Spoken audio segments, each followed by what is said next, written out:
Hi guys, in this video gusto lang akong i-share og para asa or para kinsa ang mga nagdumala sa Bisano channel. Bisano di ay that's coming from the word Bisaya nga Subano.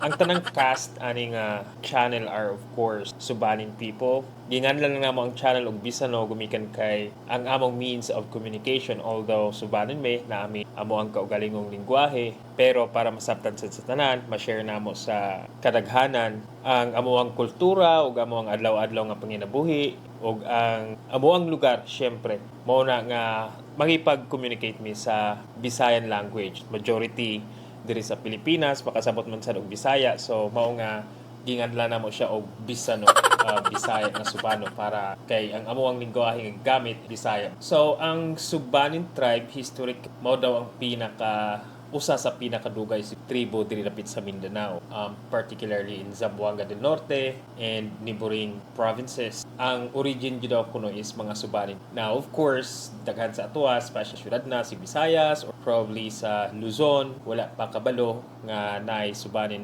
tribe or probably kita o kultura sa mga Subanin. Mao nang i-create namo ni nga channel, although dili na namo kay mapakita sa inyo ha ang original jud nga attire or costume.